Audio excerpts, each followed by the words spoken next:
Poštovani gledaoci regionalne televizije Kraljevo, želimo vam dobroveče. U Srbiji je u toku pokušaj obojene revolucije. Šta je to obojena revolucija? Zašto su studenti na ulicama? Zašto su nam blokirani mostovi, putevi, raskrsnice? U koje svrhe se koriste učenici i šta se to dogodilo u Republici Srpskoj, odnosno šta će se tek dogoditi nakon presude Miloradu Dodiku? Večeras razgovaramo sa našim specijalnim gostima i ubrzo ćete ih videti sve u kadru.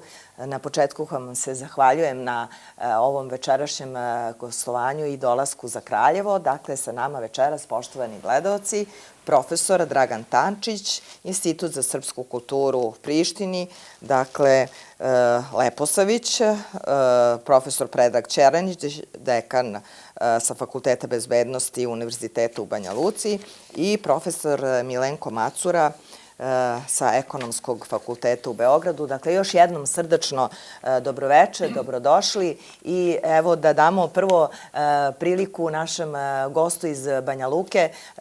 Poslednja dešavanja vezana za presudu u Republici Srpskoj Miloradu Dodiku povezana su, možemo da kažemo, sa više strana i sa onim što se dešava u Srbiji. Ali prvenstveno čini mi se da sada smo tek svi svesni da je sve u stvari krenulo od Republike Srpske i da je obojena revolucija zapravo prvo nastupila tamo. Možemo sada našim gledalcima za početak samo da pojasnimo i da kažemo, pošto se ovaj termin već mesecima koristi u Srbiji, konkretno poslednja 3 meseca, jer i naravno predsjednik Aleksandar Vučić govori o tome, da objasnimo, profesore, šta je to obojena revolucija?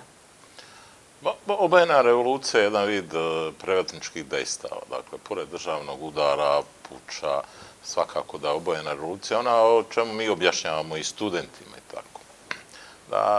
Inače, Republika Srpska ima 10-godišnje iskustvo sa nizom pokušaja obojenih revolucija, a cilj im je bila da se svrgne zapadnim centrima nepokorna vlast. Dakle, radi se o vlasti koju čini SNSD sa koalicionim partnerima, odnosno udar je na predsjednika Republike Srpske Milorada Dodika i bilo je niz tih pokušaja od 2014. Ja vam mogu to, ne znam koliko ću imati vremena da objasnim kako se sve to odvijalo, a kad su vidjeli da na taj način ne mogu da uspiju, ne mogu da promene od naroda izabranu vlast, onda su se opredelili za taj sudski proces, gde je Kristijan Šmit, koji je nelegitiman, on nije visoki predstavnik, iako se tako predstavlja, donio jednu odluku, vezano je za imovinu koja treba da pripadne, ne znam kome, ali treba da se odzme Republici Srpskoj da bi to bila imovina Bosne i Hercegovine.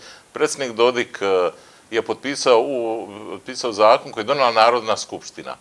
Njegova obaveza kao predsjednik Republike je da potpiše zakon, onda je osledila reakcija Kancelarije visokog predstavnika koja je izmenila zakon, krivični zakon, po kojem onaj ko ne postupi po odluci, ko bude neposlušan odluci OHR-a, odnosno visokog predstavnika, krivično je odgovoran. Predsjednik Dodik je potpisao zakon Narodne skupštine, sledio je sudski proces, koji se, evo, završio tim da je gospođa Sena Uzunović, sutkinja, njega osudila na godinu dana zatvora i 6 meseci zabrane političkog delovanja. Dakle, upravo ta zabrana političkog delovanja jeste bila cilj kako bi se on uklonio s političke scene, jer u tim centrima moći koji su pokrenuli i pokušali pokriti sve te obojene revolucije, a to su dvije strane ambasade, važi pravilo da ako uklonimo Dodika, Republika Srpska pada kao kula od karata. I Republika Srpska, odnosno Narodna skupština je reagovala, jer su i poslanici i svi nosioci, dakle, zvaničnih funkcija shvatili da smo jednostavno kao Republika Srpska priterani uza zid. Republika Srpska je donela nedavno nekoliko zakona kojim se nekoliko otetih ingerencija, otetih jer nam pripadaju kao Republici po Dejtonskom mirovnom sporazumu, vraćaju Republici Srpskoj, a nekoliko institucija koje ne postoje u Ustavu Bosne i Hercegovine, ali su pod pritiskom međunarodnih faktora donešene, a to su Tužilaštvo Bosne i Hercegovine, Sud Bosne i Hercegovine, Visoki sudski tužilački savjet, te na kraju SIPA, odnosno Agencija za istrage i zaštitu, koja je ovako jedna policija na nivou Bosne, koja postoji, jedna od policija u Bosni i Hercegovini, koja je u funkciji tužilaštva, njima se ne dozvoljava rad na području Republike Srpske. Dakle, to je bio odgovor Republike Srpske i u toku je jedna politička mobilizacija kako bi se Republika Srpska odbranila, jer smo svi mi, bez obzira koji posao obavlja, duboko svjesni da dalje urušavanje Republike Srpske, derogiranje njenih institucija, kida taj politički okvir koji zadržava Srbe s one strane Drine u Republici Srpskoj i mi ne želimo da prolazimo kao naša braća sunarodnjaci na Kosovu koji se progone, hapse, jer je taj politički okvir potpuno urušen. Dakle, ovo je odbrana ne samo Milorada Dodika, ovo je odbrana Republike Srpske. Koliko je ova presuda sada opasna, odnosno koje su to političke i bezbednosne posledice koje možda mogu da uslede i nama u Srbiji? Ovde zaista se sada nameće pitanje da li je moguće doći do građanskog rata.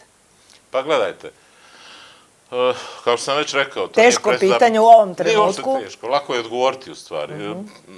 Ako bismo dozvolili da oni uklone najpopularnijeg političara u Republici Srpskoj, ko je posle njega siguran da ukoliko se suprotstavi bilo kojem zahtevu visokog predstavnika ili bude u bilo kojoj mjeri patriota, neće biti uklonjen na isti način. Ko je onda siguran? I šta sve možemo očekivati?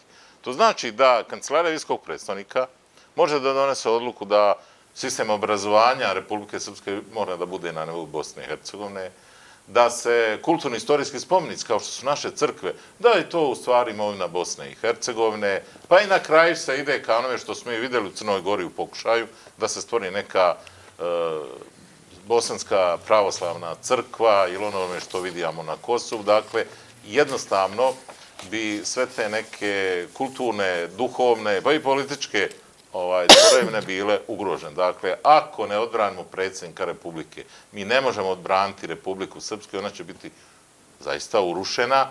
I šta nam onda prestoji? Preseljenje u Srbiju ili jednostavno saginjanje glave pred ovim centrima moći koji gube svoj uticaj.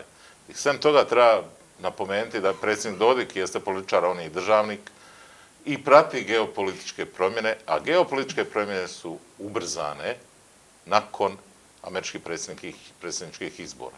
Prema tome, u situaciji kada smo videli kako je ukrajinski predsjednik Zelenski prošao u Beloj kući, a to nije samo odnos prema Ukrajini i Zelenskom, to je odnos prema Evropskoj uniji, to je odnos prema svim onim snagama koje su potporivale globalizam i nastojale da sruše granice država kako bi ta logika neoliberalizma, odnosno svjetski kapitalizam, bio jedina dominantna i politička i ekonomska snaga. Dakle, vidimo šta se dešava i ovo ne smemo propustiti u smislu da se odbrani institucije Republike Srpske. Dakle, to jeste jedan vrlo opasan pokušaj.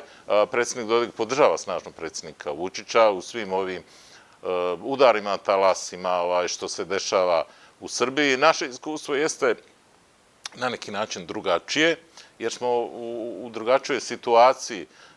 Vi u Srbiji nemate visokog predstavnika. Ovo je ipak, Srbija ima svoje države, iako jedan dio države je otet, govorimo o Kosovu i Metohiji, i svaki ti pokušaj obojenih revolucija jesu nekako u svakoj državi bili specifični, ali sa istim ciljem. Kako god izvali, narandžaste, ljubičaste, roze, po posljedicama koje ostavljaju po sebi možemo i nazvati crnim. A sve počinje u knjizi Gina Sharpa od diktature do demokratije, koja je negdje krajem 90. godina objavljena i bez obzira što se danas čuju u medijima različite definicije i imenovanje prve obojene revolucije, ono što ja kao profesor smatram, to je petooktobarski prevrat u Beogradu, svrgavanje Miloševića i one vlasti, da je to u stvari početak primjene obojenih revolucija širom svijeta i konačno ona organizacija Canvas i taj gospodin Srđa Popović koji je jednostavno patentirao i po osnovu naloga svojih američkih mentora je primjenjivao u nizu država, Ukrajina, Gruzija i tako, negde nisu uspeli, ali jednostavno to je početak. 2014. godine mi se suočavamo u Republici Srpskoj sa jednom pojavom koja je bila nova i koju je svakako trebalo istražiti, a to je da je u Federaciji, to je drugi dio Bosne i Hercegovine koji nije Republika Srpskoj, došlo je do nemira. Više nije važno ko je bio povod, povod može biti banalan, ali su bili protesti i jako nasilni.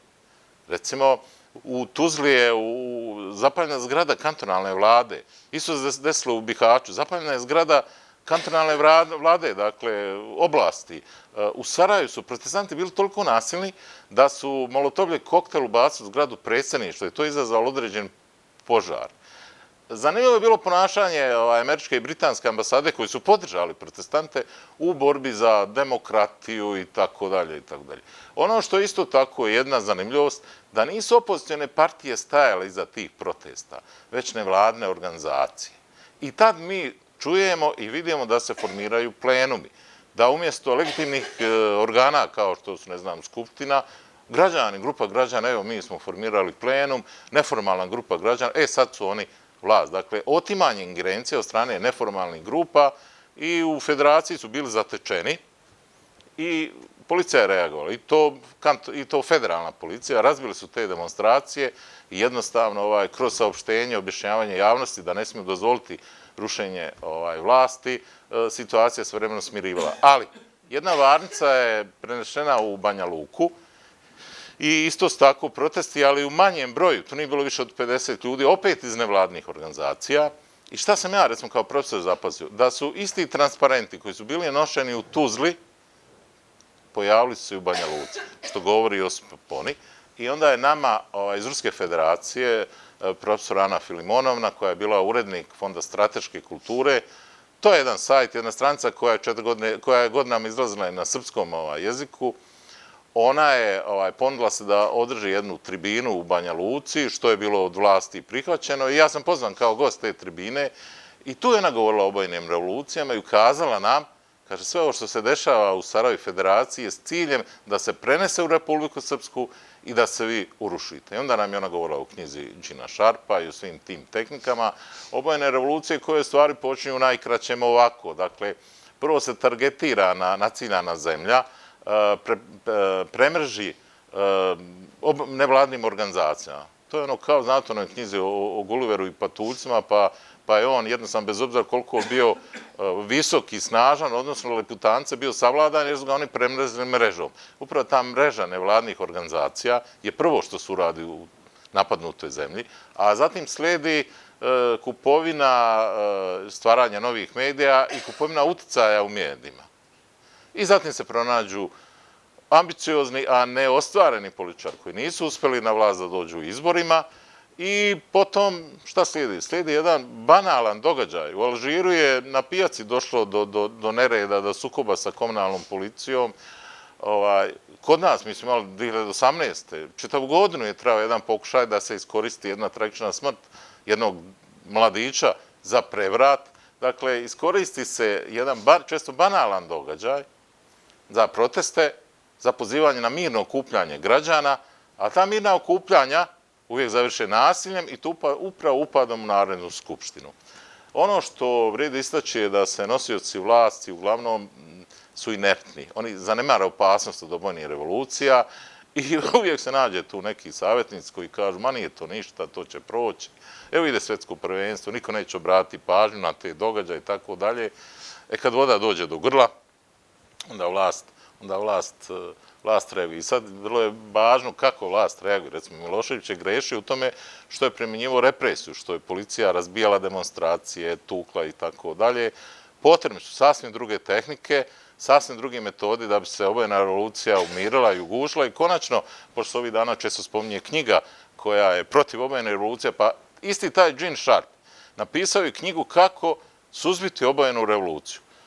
Niti se ona prevodi, niti se ona nešto puno čita, ali mi smo došli do te knjige, preveli je i jednostavno se koristili tim tehnikama da bismo očuvali Republiku Srpsku. Dakle, da se vrati na početak ovo vaše pitanje, otkud sudski proces, pa eto u namjeri da se sruši Milorad Dodik, da se jednostavno napravi jedan prevrat i na vlast dovede oni koji će biti poslušnici Zapada I jednostavno to se i dešava, ima tih poslušnika, uvijek je bilo i u srpskom narodu oni koji su bili na strani okupatora, na strani tuđina, ali oni ne shvataju da su geopolitičke prilike do te mere izmijenjene, da Srbi mogu slobodno da dignu glavu i da kažu ne, to nam nećete raditi, ne damo svoje. Profesore Tančiću, imali smo, nažalost, tragediju na železničkoj stanici u Novom Sadu. Nekako se posle toga kroz medije razvijala jedna neverovatna situacija, tačnije još jedna tragedija, iskorišćena je za nešto što je otišlo totalno u drugom smeru. Imali smo naslove u novinama koji su se kretali od žalosti i tuge do bukvalno prevrata u Srbiji. Pre godinu dana imali smo takođe tragediju u školi u Ribnikaru, ali čini mi se da je i ovoga puta tragedija iskorišćena u neke druge svrhe, tačnije ovoga puta je uspela namera onog koji je hteo da iskoristi tu tragediju. Ja sam u pravu. Jeste, u pravu ste. Nekako, izvinjavam se, nekako smo svi zaboravili da taj Ribnikar je u stvari bio početak nečega što se sada dešava. Evo ovako, vi ste potpuno u pravu, kao i kolega Ćeranić, ovde je faktički predmet obojene revolucije. Nekome se možda ne sviđa taj termin ako se govori o događanju u Srbiji, u Republici Srpskoj, što je bilo prilikom napada na predsjednika Republike Srpske 2018. tako beše, pre 10 godina. I sada, kao što je rekao kolega, ovde je problem kod državnih organa i političkih struktura, da li u Srbiji, da li u Republici Srpskoj, nisu na vreme uočene određene tendencije, znači i metodologija, znači nenasilne revolucije, odnosno obojenih revolucija, neko ih je zvao lale, narandžaste, neko ružičaste i tako dalje. Šta je bitno za tu metodologiju tih obojenih revolucija? One ili stvaraju i kreiraju određene povode ili neka događanja koja se dese, kao što se desila tragedija u Novom Sadu, gde je, nažalost, poginuo veliki broj ljudi, oni to koriste za određene aktivnosti, iniciraju svoje organizacije, organe, subjekte svoje i u tom kontekstu možemo vidjeti počev od škole, od tragedije u školi u Ribnikaru, Treće Beogradske gimnazije, gde smo uočili ponašanje subjekata obojene revolucije. Ko su subjekti obojene revolucije? To su pre svega nevladine organizacije koje se infiltriraju, znači, u zemlje i tu je karakteristika, znači, da se to dešava na prostoru postsovjetskog prostora, znači, u zemljama bivšeg SSR-a, ovde kod nas na prostoru bivše SFRJ i to u najvećem obimu na prostoru Srbije i na prostoru Republike Srpske. Imamo i formiranje raznih studentskih pokreta, omladinskih pokreta i drugih fondacija i onda kada se desio taj događaj u Ribnikaru, desila se tragedija u Novom Sadu, onda je krenula, da kažem, određena aktivnost, kampanja, krenuli su protesti, gde su učešće uzeli prvo te nevladne organizacije, razni subjekti. U tom početku se nisu mogli identifikovati kao nosioci da su to bile političke opozicijne partije, nego je to uzelo jednu drugu dimenziju gde se javlja građanska masa, znači gde se javljaju građani kao kategorija, pa se uključuju studenti, uključuju se omladinci, uključuju se škole, srednje škole, uključuju se osnovne škole i onda imamo javljanje građanske neposlušnosti i slično. Imamo sada bukvalno jednu agresiju u celom društvu. Tako, sad, tu ja bih morao da kažem samo par stvari, pošto su obojene revolucije prisutne. I kada je vreme za obojenu revoluciju? Čuli smo nekoliko izjava nekih stranih državnika kada je vreme za obojenu revoluciju lako izvesti. Kada je to vreme u stvari? Pa vidite ovako, znači, postoje uslovi povoljni i nepovoljni da se neka pojava ostvari, da se organizuje ili neka politička akcija. Obojene revolucije u osnovi to je politička akcija protiv političkog režima, političke vlasti. Primjer je Srbija, primjer Republika Srpska, primjer je Gruzija, Ukrajina, Euromajdan i tako dalje. Primjer je naša Srbija 2000. godine kada je došlo do pada Slobodana Miloševića, gde je nesporno bilo da je tu najveći učinak ostvaren preko tih, da kažemo, nevladinih organizacija koje su animirale građanstvo i došlo je do promjene režima i mnogi su tek posle shvatili da su na određen način izmanipulisani, jer efekti te, da kažem, obojene revolucije u Srbiji 2000. godine su katastrofalni po Republiku Srbiju, po građane. Samo da kažem, znači, povod je uvek neki događaj koji se može upotrebiti. Imamo Ribnikar, tragedija u Trećoj Beogradskoj gimnaziji, to državni organi, politički i bezbednostni, po mojoj oceni, nisu prepoznali na vreme. I to se polako dalje nastavljalo. Imali smo ovaj događaj u Novom Sadu, u tragediju. I sad imamo gotovo ustanak. Tako je. Pa ustanak obuhvata i oružane aktivnosti. Možemo reći da imamo pre svega u pitanju građanska neposlušnost. To je ta neka krajnja faza, znači kada se javlja, znači, kao pojava građanska neposlušnost, gde imamo takođe uključivanje studenta u velikom broju, imamo omladinu, onda imaju određene metode i tehnike, kao što je rekao profesor Ćeranić, razne metode, ja ću to kasnije reći, koje se koriste, pa okupljenja, pa protestni marševi, pa onda pevanje, razni skečevi i tako dalje. Pa imamo, vidite, znači, za te obojene revolucije karakteristične da oni nisu dislocirane na jednom prostoru. One se odigravaju na više prostora. Primjer, sad u Srbiji imamo Novi Sad, imamo Kragujevac, Niš, Kraljevo, nebitno što kad, znači imamo Belu Crkvu, Vršac i tako dalje. Znači, kod nje je ta bitna prostorna komponenta takođe bitna i bitan faktor vreme.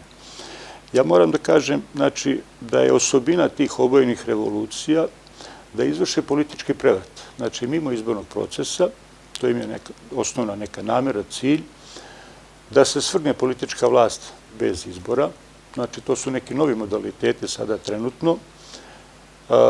I to imamo očigledno sad ovde. Vidimo zahteve, kako se prate zahtevi u medijima, u praksi. To je bilo u Republici Srpskoj, pa imamo Gruziju, imamo druge države. U stvari nema kraja tim zahtevima. Nema kraja, oni će da se i dalje uvećavaju i doći će verovatno do popuštanja. Naprimjer, vlada u Srbiji je podnala ostavku. To s jedne strane je opravdano iz ovih raznih događanja, a s druge strane to daje vetar u leđa ovim protestima. I tu je sad pitanje u kojoj meri je državna struktura, politička struktura, bezbednosne službe su uočile i predvidele moguća dešavanja i blagovremeno preduzele određene odbrambene mehanizme. Bojim se da nisu.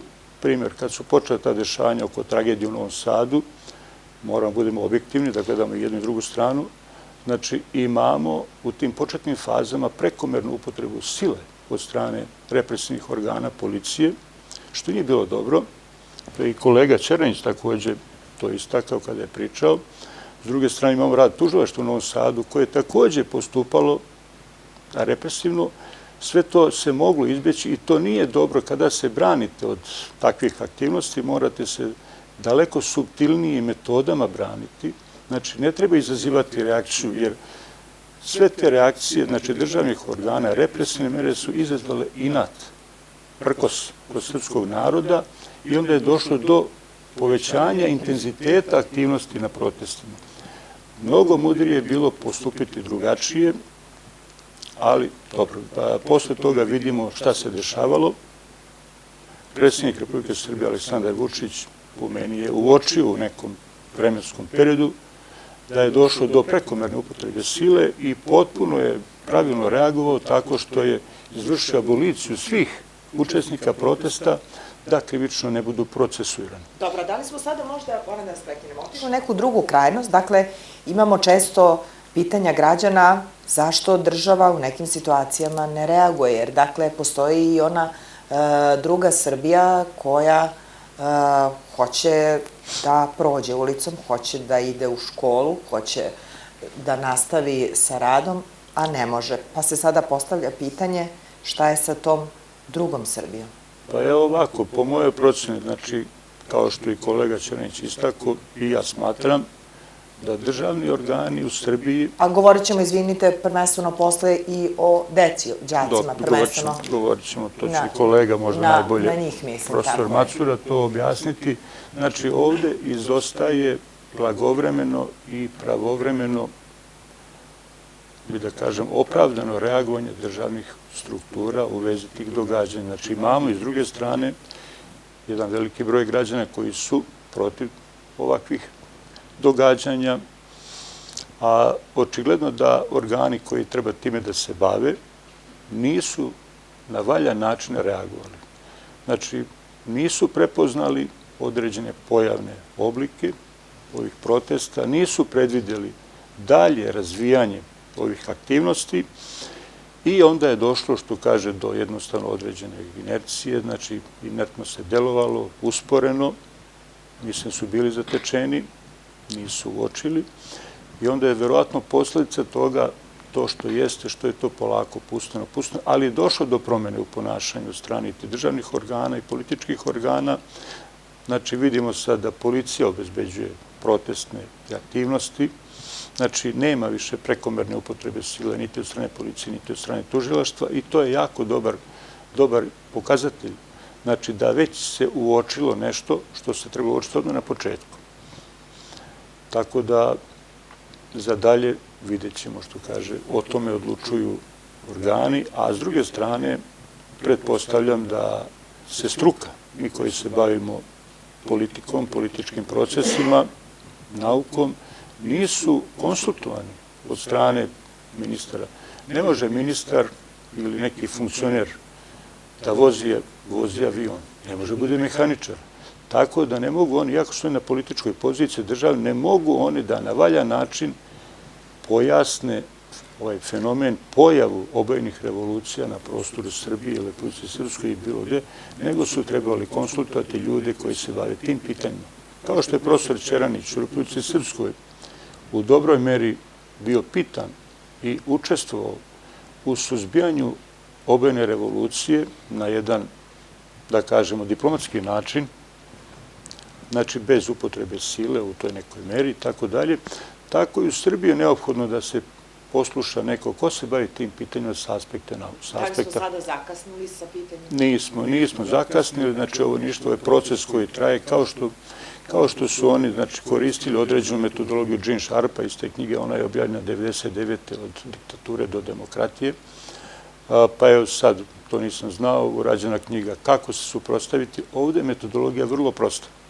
Sve što se dešava, dešava se u neko vreme, na nekom prostoru. Postoje subjekti, mi ovdje imamo subjekte obojene revolucije, to su, znači, najviše prisutne nevladine organizacije, onda ovi pokreti studentski, omladinski, imamo građanstvo, s druge strane imamo subjekte od strane političke vlasti, znači to su subjekti i imamo kod njih dve dimenzije. Jedna je dimenzija napad i druga dimenzija odbrana. I svi deluju sa tih pozicija u nekim uslovima, uslovi koji mogu biti pozitivni ili negativni za jednu ili drugu dimenziju, napad ili odbrana. Pitanje je kako se suprotstaviti. Sa nama večeras i profesor Milenko Macura sa Ekonomskog fakulteta. Ono što nisam rekla, vi ste bili i dugogodišnji direktor jedne ugledne treće Beogradske gimnazije. Šta se zapravo desilo sa đacima i učenicima? Ja bih pre jedan mali uvod da bi sublimirali ovaj naš razgovor, da se aktualni procesi u savremenom svetu odvijaju u turbulentnom sistemu. Imperativ promjena počiva na paradoksu. Kreiranje promjena stvara stabilnost, a otpor promjenama izaziva haos sa negledivim posljedicama. Znači, stvaraju se nove okolnosti gdje mi moramo biti pripremljeni i kontinuirano da pratimo stvari da bi mogli to unaprijediti ili izbjeći. U tom kontekstu, ako gledamo globalne okvire, svaka naredna godina u svetu maltene ne liči na prethodnu godinu. Ako uzmemo danas konkretno jednu od najvećih sila sveta, Donalda Trumpa, predsjednika, koji bi po mom skromnom mišljenju treba da dobije odmah Nobelovu nagradu za mir samo za jedan dan kad je ukinuo onaj besramni zakon da postoji neki drugi rod osim muško i žensko. To je samo početak promjene sveta da se vratimo u neke normale i odakle možemo kretati dalje. Ništa slučajno se u svetu ne dešava, sve je projektovano. A ta projekcija nije ni nas mimo išla. Mi možemo da kažemo, ne znam šta opravdanje, ali naša sudbina nije zapisana u zvezdama, nego u nama samima. To je davno Šekspir, pre 400-500 godina, njegovu rečenicu da koristim za deo izlaganja. Znači, mi se moramo pripremiti na nove okolnosti, na nove stvari. Naše elite, ljudi, bi trebali da kreira novu koncepciju razvoja, afirmacije države i nacije, koja bi uključila i viziju, i misiju, i ciljeve, i strategije, i planove, i projekte. Mi, ako ne gledamo na svoju budućnost, a gdje da gledamo? Mi, ako ne stvaramo svoju budućnost, ko da nam je stvori? U tom kontekstu mi moramo tražiti izlaze prilagođavanja i sagledavanja stvari koje nam se dešavaju, a nisu slučajne. Svagde u svetu imate razne procese, podjela društva na jednu i drugu stranu. Očito danas oni koji to znaju da treba najbitnija strana života, rada ili kapitala 21. veka neće biti ni nakit, nekretnine, novac, nego znanje, intelektualni kapital. I nije slučajno što smo mi došli da nam deca iz osnovne škole ili srednje škole izlazi na ulice, pa pobogu tamo gdje nema znanja, kako možemo razmišljati u budućnost. I ona izreka koja ne kreira, on će doživjeti, zna se kako će doživjeti i tako dalje. Umjesto da mi, znači tu koncepciju, što je otprilike negdje naš predsjednik Vučić naglasio, stvaranje novoga pokreta koji ima novu koncepciju razvoja i afirmacije države i nacije. I sad je ovo vreme koje mi nismo možda ni svesni da živimo, jer se budućnost kroji danas za sljedećih 100 godina.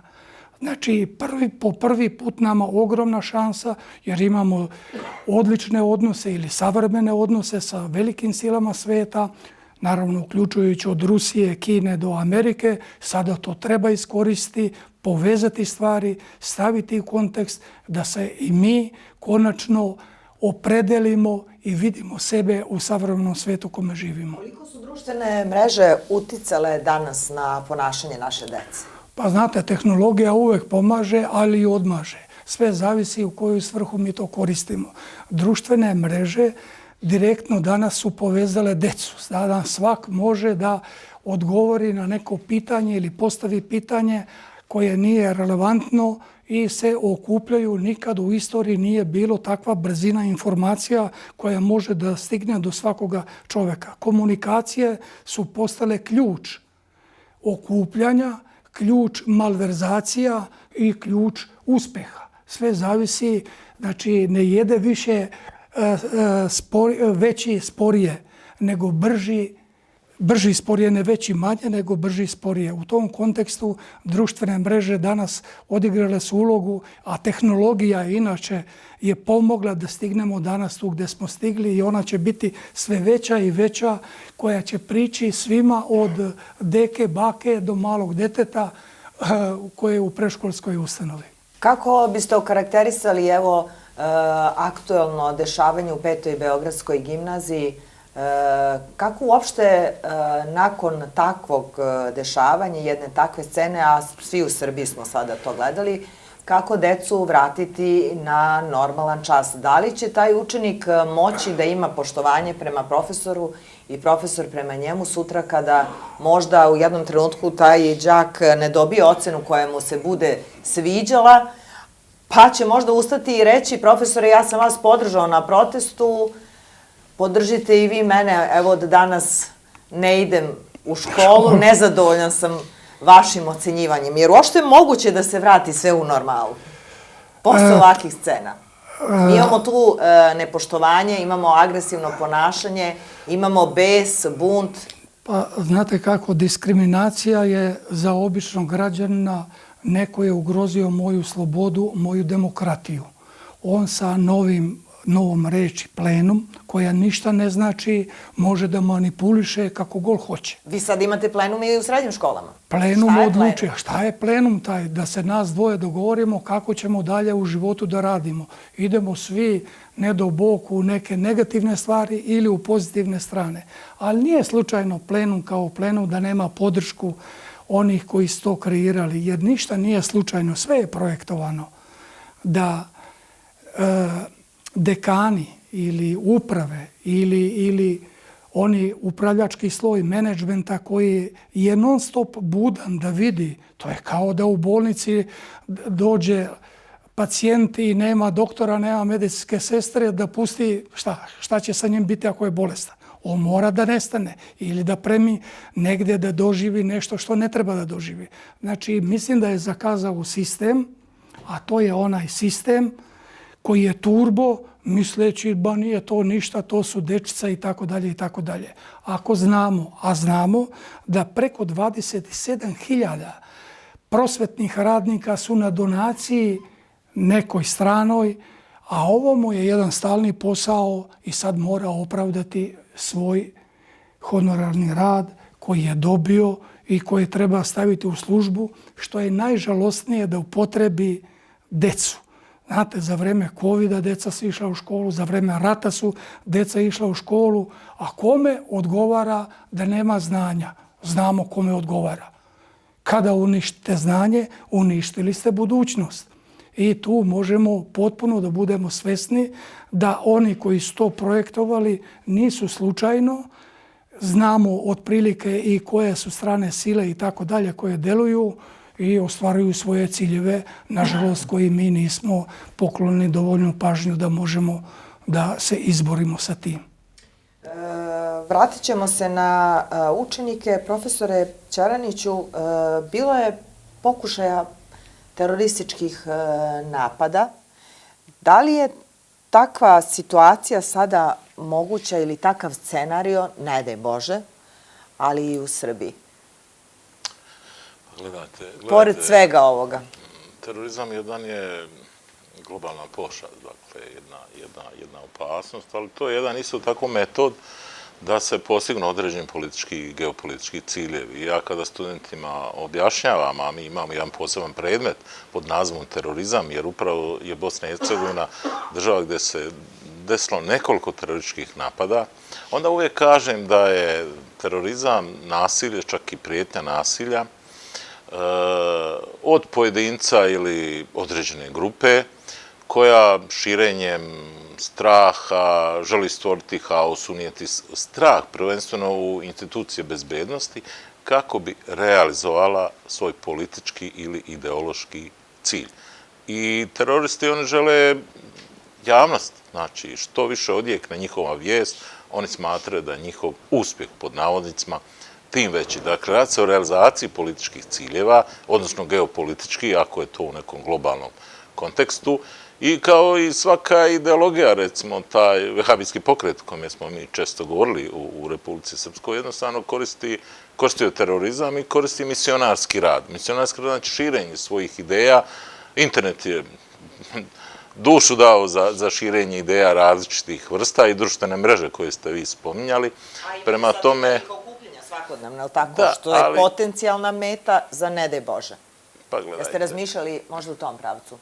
Pa, postoje specijalizovane službe i postoji Ministarstvo unutrašnjih poslova koji se tim problemom, odnosno tim opasnostima treba da bave. Ja sam imao priliku da potpišem kao dekan fakulteta ugovor sa Akademijom za nacionalnu bezbednost, koja je svojevrsna visoka škola bezbednosti informativne agencije, konačno oni se i nalaze u kampusu BIE i zahvaljujući direktoru akademije, imao sam priliku da razgovaram sa čovjekom koji je jednostavno mozak čitave bio, to je gospodin Marko Parezanović i sa krugom njegovih saradnika ja sam uvideo da tom službom rukovode ljudi koji su ne samo dobri operativci, nego su i profesori, doktori nauka. Napisali su sjajne knjige, pogotovo o obojenim revolucijama i mislim da u tom smislu možemo biti bezbedni. Ima u Srbiji ko da brine o akcijama tog tipa. Znate zašto sam vas ovo pitala? Zato što je nedavno predsjednik Aleksandar Vučić izjavio da će se ponovo ispitati slučaj železničke stanice u Novom Sadu. Da u ovom trenutku, posle svega ovoga, ni njemu nije jasno kako se zapravo šta izdešavalo. Gledajte, da nije bilo ovoga svega posle tog događaja, možda niko od nas večeras ovde ne bi razmišljao na tu temu, ali kada pogledate, sa jedne strane postoji velika mogućnost da je to bio jedan vid terorističkog napada.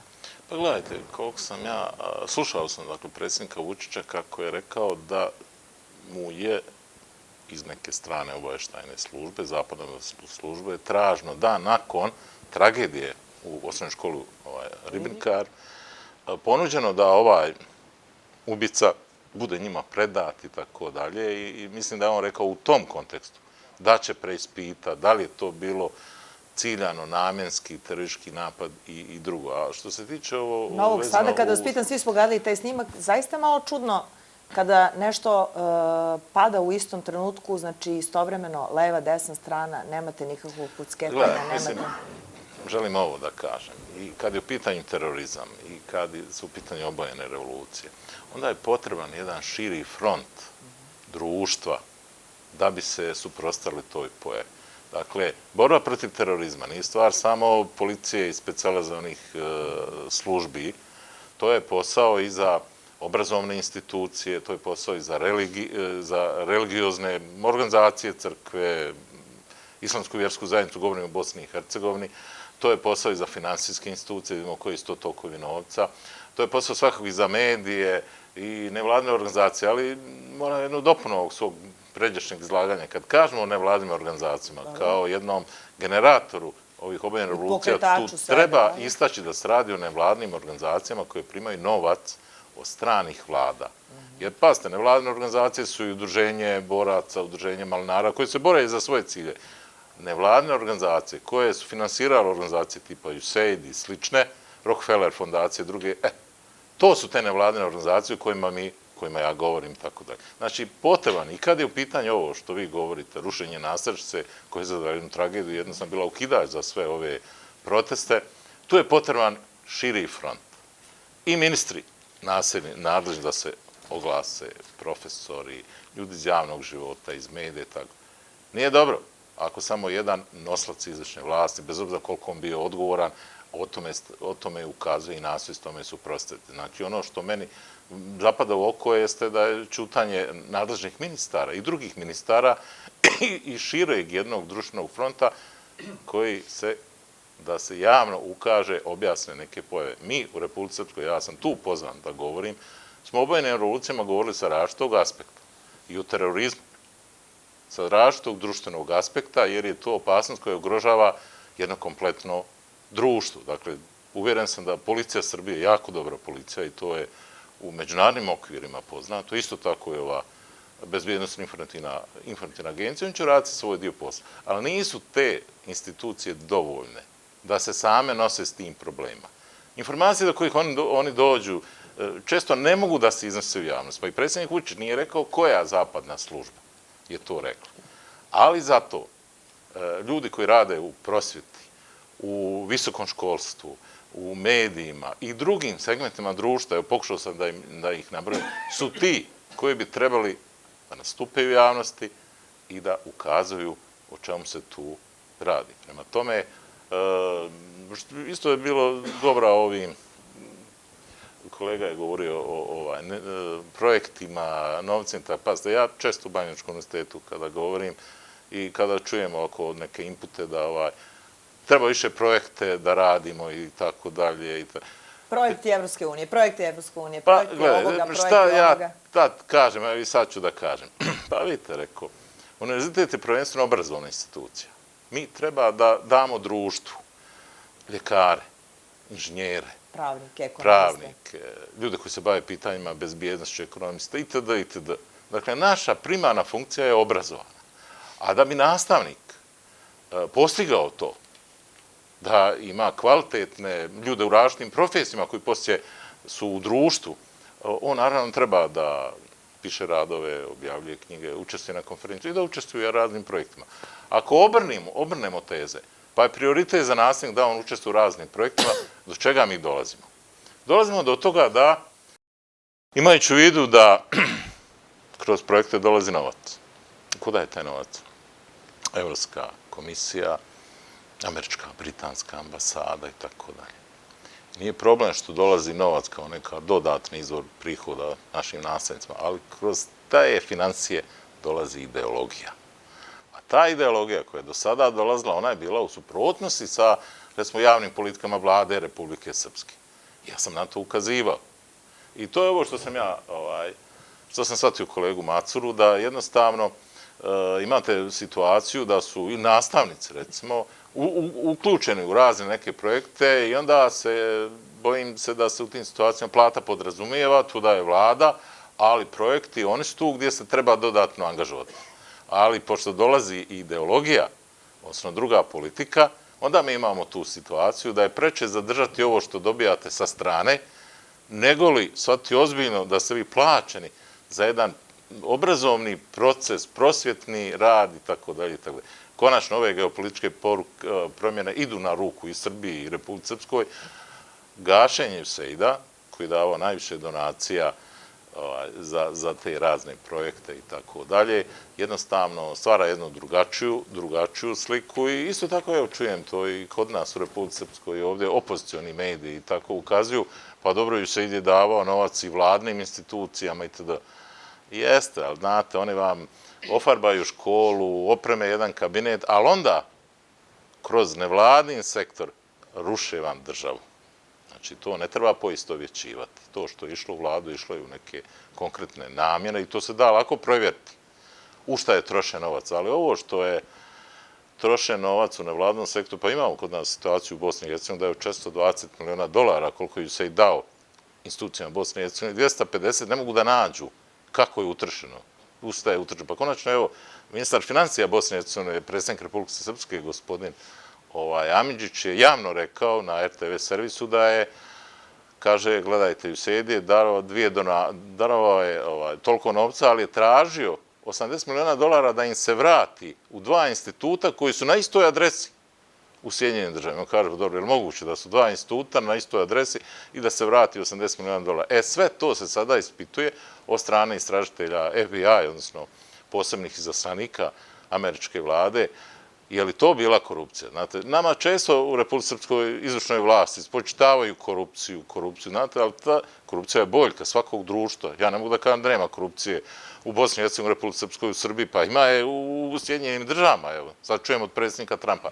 Ali se često korupcija, ta priča o korupciji koristila kao alat za diskreditaciju izvršne vlasti, znate. Pa počiste, gospodo, svoje dvorište, pa onda govorite o drugima i mislim da to sve što se dešava na geopolitičkoj sceni, sve te promjene nama idu u ruku i da treba da sačuvamo institucije. Mi iz Republike Srpske, dakle, sa brigom gledamo ovo što se dešava u Srbiji, ovu podijeljenost društva i nam je u interes da bude Srbija stabilna, da to ne bude jedno duboko podeljeno društvo, pogotovo ovim turbulentnim promjenama koje nam, kažem ponovo, idu na ruku. Treba da sačuvamo svoje institucije, a ne da se iznutra borimo i mi imamo jednu tužnu istoriju tog građanskog rata, u Drugom svjetskom ratu, sukobljavanje, pa više smo jedni druge, ja govorim samo o srpskom ratu, jedni druge ubijali nego što nas nije okupator ljudi pobio, govorim to tragično podijeli na kraljeve vojnike i komuniste i tako dalje. Da ne govorim o Bosni i Hercegovini, Srbi, Hrvati, muslimani, pa više su jedni druge ubijali nego što se to radio okupator i krajnje vrijeme, govorim o Bosni i Hercegovini, krajnje vrijeme da se ta spirala smrti zaustavi zbog djece, naše djece i druge djece, a zaustavit će se koliko budemo međusobno jedni druge uvažavali i poštovali Dejtonski sporazum. Dakle, mi kad sjedno, odnosno naši legitimni predstavnici vlasti, Srba, Bošnjaka, Hrvata, tad će biti postignut dogovor. A ovo, dok se god jedni oslanjaju na strane međunarodne institucije, na strane ambasade i ubeđeni da njima treba pomoći, nema sreće. Konačno, narod je naš sve rekao kroz svoje mudrosti. Ko neće brata za brata, imat će tuđina za gospodara. Dakle, to je nešto što mislim da se u Srbiji vredi sad. Ko neće brata za brata, imat će tuđina za gospodara. Dakle, svi smo jako zabrinuti zbog ovih nemira, zato što stabilna Srbija je garant bezbednosti, ne samo nama u Republike Srpskoj, već Srbima širom sveta.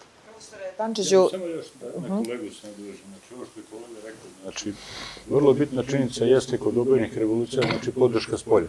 Znači, od strane dela međunarodne zajednice, mi konkretno možemo reći, na primjeru Srbije 1999. godine, posle oružane agresije, mi imamo 2000. godinu izborni proces, gde je, znači, proglašena pobjeda Vojislava Koštunice u odnosu na Slobodana Miloševića, onda su krenuli nemiri, nasilno zauzimanje Skupštine, parlamenta, državnih organa, banke, trezora s upotrebom u nekom manjem obimu sile. Da li je i sada ovo cilj? Samo dozvolite.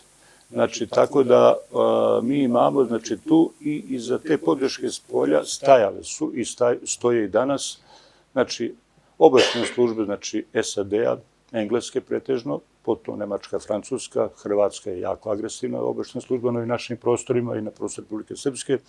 I ova događanja u Srbiji, počevši od tragedije u Ribnikaru, školi, počevši od tragedije ovde, znači, 1. novembra u Novom Sadu, vezano za ova događanja oko Milorada Dodika, predsjednika Republike, znači, oko NIS-a, oko uvođenja sankcija, to su sve događaje i događanja koja su očigledna u funkciji destabilizacije političkih, bezbednosnih, socijalnih, ekonomskih i da kažemo i društvenih i kulturoloških prilika da se ukaže građanstvu, široj masi, da ove strukture ne rade, da treba te strukture smeniti i nije neočekivati da budu sad agresivni nastupi, znači vezani u Srbiji, u Republici Srpskoj, od strane i Bošnjaka i od strane drugih. Što se i najavljuje. Što se najavljuje, ali ovo što ste pitali kolegu Ćeranića oko mogućnosti, znači, terorističkih akcija. Kao što je rekao kolega, naše službe i MUP i Bezbednostna informativna agencija, oni rade svoj posao vrlo savesno, stručno. Kolega Marko Parizanović, on je drugi čovjek u Bezbednostnoj informativnoj agenciji, on je napisao knjigu Zaštita ustavnog poretka, politički prevrat, gde je on opisao na jedan stručan način, obzirom da radi dugo godina u tim službama, opisao je sve te, što kaže, moguće scenarije, aktivnosti kakve su vođene, počevši od događanja posle pada Berlinskog zida, pa onda od prve obojene revolucije. U nauci se jedan broj autora, naučnih radnika smatra da je prva obojena revolucija se desila u Srbiji 2000. godine. Ja smatram da se desili posle pada Berlinskog zida uz instrumentalizaciju pre svega SAD-a, engleske, njihovi obaveštajne službe, a potom i nemačke BND službe i tako da se to i sad dešava, jer mi kad pogledamo istorijske interese zemalja na prostoru ovog regiona, Evropske unije, nama veliki broj tih zemalja, država u prošlosti i bližoj i daljoj nije bio naklonjen, niti će nam biti sada naklonjen. Znači, mi moramo preduzeti sve mehanizme, ja se nadam da ove naše stručne službe da će to da rade, ali kao pretnju moguću, ja ne isključujem mogućnost da neko organizuje određenu terorističku akciju u nekom obimu, koja će biti povod za nasilno delovanje, znači građana, znači ovih skupova i tako dalje, i tako dalje. To je sve što, to je politika, politička igra, politička akcija. Terorizam se uvijek koristio. Terorizam kao pojava je politička pojava. Njima je cilj zauzimanje političke vlasti ili izbacivanje određenih političkih struktura. Imamo primjer u Iraku, imamo primjer u Siriji. Ljudi koji su bili zatvoreni u Iraku, u Siriji, u logorima SAD-a, oni su tamo zavrbovani i onda su oni došli na pozicije kad je došlo do promjena političkih struktura, do političke prevrata, oni su nosioci najviše državnih i političkih funkcija. Mi i ovde u Srbiji, sad u ovim okolnostima, verovatno imamo jedan broj pojedinaca koji su možda bili na školovanju, u nekim školama, na primjer novinarskim školama, ovde su oni legalno rade na nekim poslovima i kad dođe trenutak... Ako se sećate, postojala su u Beogradu Anemove, BBC-eve škole, Dobro. što bi rekli brzo novinarstvo, odnosno kako brzo da naučite, kako brzo da vladate na lokalnom nivou. Ja sam to dobro rekla? Jeste, ali je li ima neko da je završio tu školu iz Kraljeva? Ima. Pa ima li ime, prezime? Ima ime i prezime. I kako možete zaključiti šta je u pitanju? Recite mi, Sad sam upravo to htela da vas pitam. A samo ja da dovršim još nešto, izvinite. Ovo što je rekao profesor Ćeranić, znači, ovde nisu dovoljne samo aktivnosti organa bezbednosti, policije, bezbednosti, informativne agencije, vojne službe bezbednosti, tako dalje. Ovde je neophodno uključenje širih društvenih struktura i političkih. Naprimjer, za mene je jako interesantno, znači sva ova dešavanja, ja nisam na medijima video da je neko od ministara u vladi ili od nosilaca najviših državnih ili političkih funkcija reagovao u smislu odbrane od, da kažemo, napada ovih ljudi koji se bave protestima i tako dalje. Legitimno je pravo, znači, građana koji učestvuju na protestima da napadaju institucije sistema iz određenih razloga i tako dalje. Ali je legitimno i pravo nosilaca funkcija političke državne u Srbiji da brane politički sistem, poredak u kojoj ima, znači, institucije političke. Samo dozvolite. Znači, za mene je indikativno, pogledajmo koji od nosilaca političke državnih funkcija se najviše eksponirao u odbrani i zaštiti politike vlade Republike Srbije, predsjednik Republike Srbije. Ja mogu da kažem, iako smo ovde, jedino je vaš gradonačelnik Predrag Terzić, znači maksimalno pružio određene napore, javno se eksponirao, istakao određene zahteve, kakvi god da su, faktički, i njegovo je legitimno pravo da ima svoj neki stav u vezi nekih događanja suprotnih subjekata, da li su to građani, da li ih možemo drugačije nazvati. I ja moram da kažem da sam ja jako iznenađen što je on jedini na prostoru Srbije toliko, znači, se eksponirao. I onda ima normalnu reakciju ovde građana u Kraljevu, ali za mene s druge strane, ako su obojene revolucije ili građanski protesti, mirni protesti, bez primjene sile, nasilja, za mene je jako ružno da mi sačekamo nekog zvaničnika i da ga gađamo sa jajima. Da li to ovdje u centru Kraljeva ili nekoj mesnoj zajednici, kao što se desilo, on je vrlo dostojanstveno se poneo, ja to moram da kažem, ja se nadam da to i građani Srbije vide, i znači ne možemo braniti nekome i da napada neki deo političkog sistema, neke ustanove, ali ne možemo zabraniti legitimitet i da ovi sa druge strane, oni se, znači, zauzimaju tako što ističu suprotne stavove, što brane poredak i tako dalje. U tom kontekstu, znači, to je po meni jako pohvalno, ali s druge strane čudno što to izostaje od mase drugih nosilaca državnih i političkih funkcija.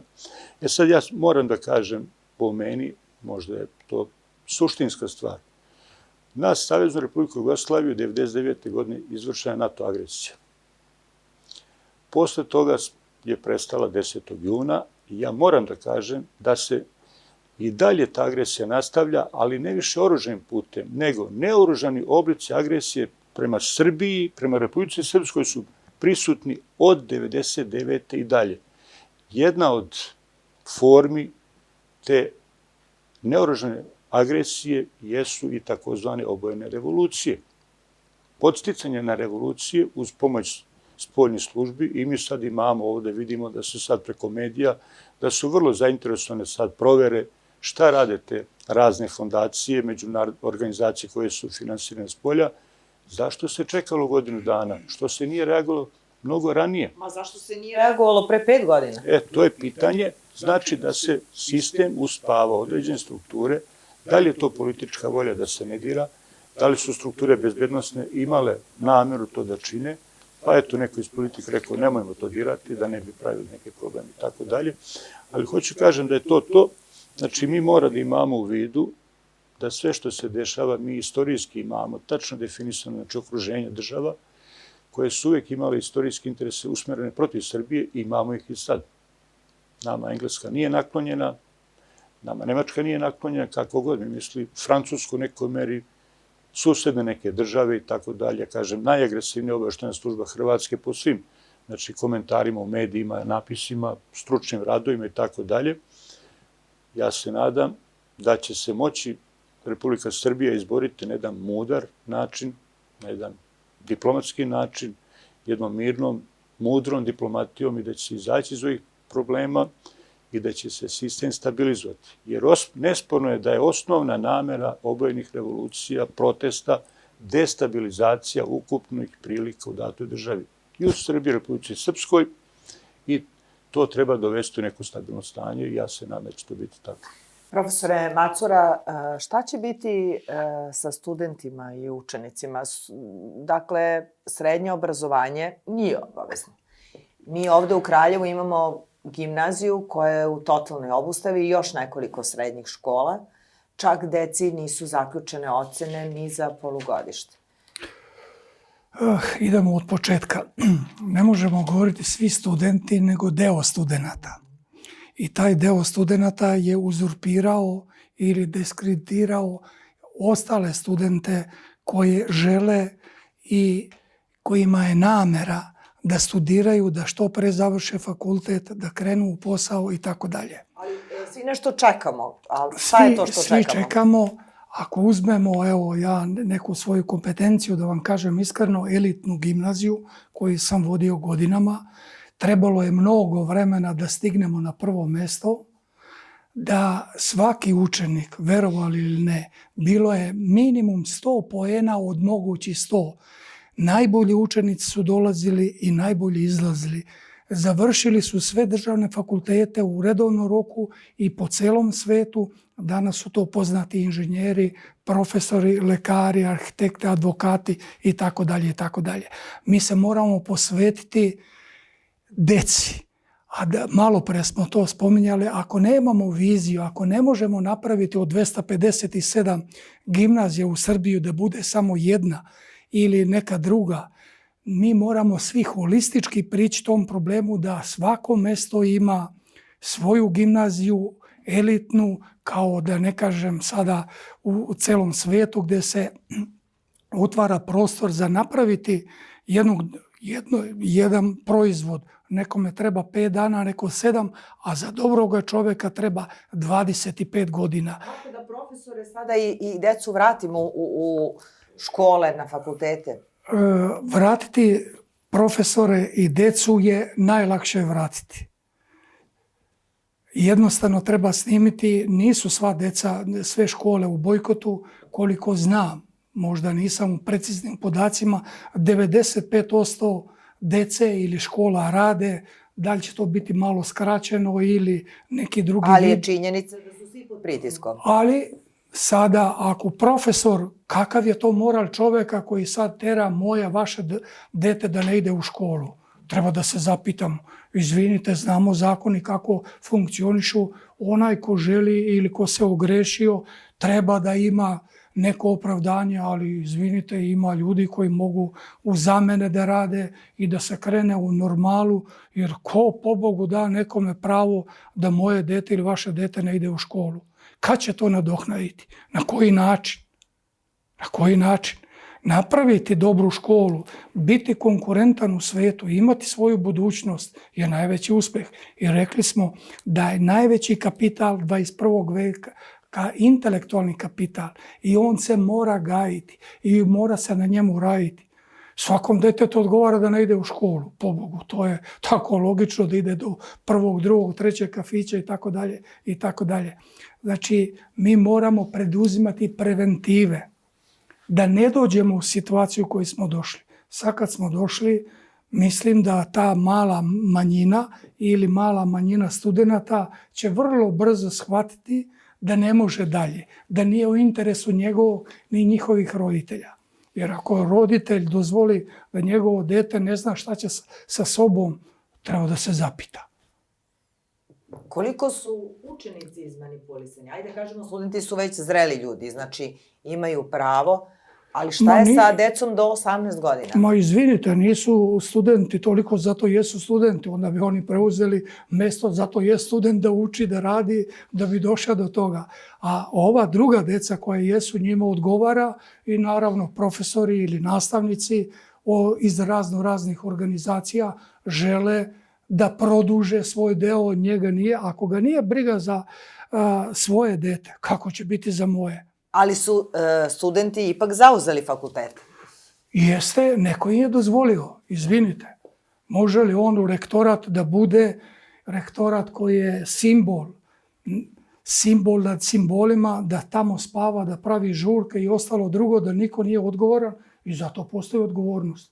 Izvinite, odgovornost uvijek je bila, ako ćemo mi sve da pustimo da radimo što hoćemo, izvinite, ko će zaštiti moju slobodu, moju demokratiju ili vašu? Da ne mogu proći ulicom ili. Mi moramo konačno da shvatimo da ne može dalje tako. Jednostavno ne može. Profesore Ćeraniću, kao što sam rekla, vi dolazite iz Banja Luke. Čini mi se da tamo protesti nisu bili u ovoj meri i ovoliko agresivni kada u pitanju Republika Srpska. Vidite da ovde bukvalno imamo svakodnevne proteste u nekom od gradova u Srbiji. Sada se najavljuje i veliki marš u Beogradu. Gde je kraj svemu ovome? Bili su agresivni, ali se nismo dali. Recimo 2018. godine, kada je bio najviši i najdugotrajniji pokušaj obojene revolucije, imali smo situaciju da je iskorišćena tragična smrt jednog 21-godišnjeg mladića koji se utopio i nakon toga, da bi spriječili pogovaranja oko njegove smrti, onda je Ministarstvo unutrašnjih poslova održalo jednu konferenciju za štampu koja je ovako bila vrlo loše organizovana i gdje su izrečene neke neodmerene, neprimjerene reči.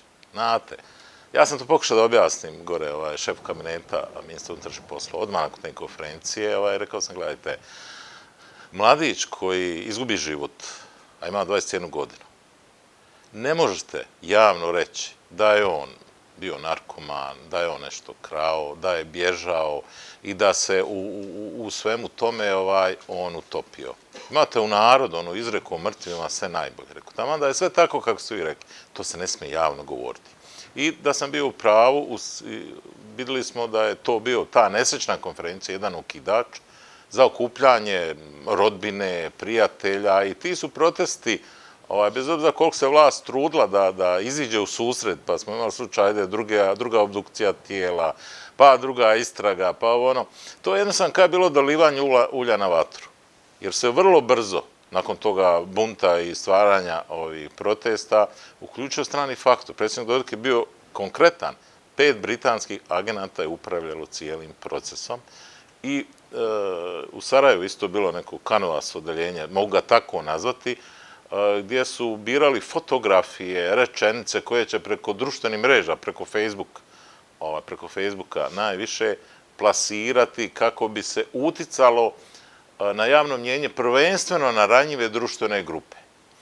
A majke i maloljetnici, odnosno tinejdžeri, to su ranjive društvene grupe. Dakle, kada je ovaj otac na trgu kaže ubili su mi dijete, pazite, momak od 21 godine nije dijete, ali ta rečenica tako pogodi svaku majku, jer ona pomisli na svoje dijete i ona se posvjesno s njim solidariše. Ili tinejdžeri, taj preminuli, tragično stradali momak, on je onako imao dugu kosu i jednostavno pripadao je toj populaciji i uopšte pravdano ciljajući na te društvene grupe, a sve je to dolazilo sa strane, jednostavno su jedan sloj stanovništva motivisali da oni dolaze i onda se tu uključe opozicijne partije, jedna BN televizija koja je direktno prenosila svaki miting, pa saopštenja iz stranih ambasada.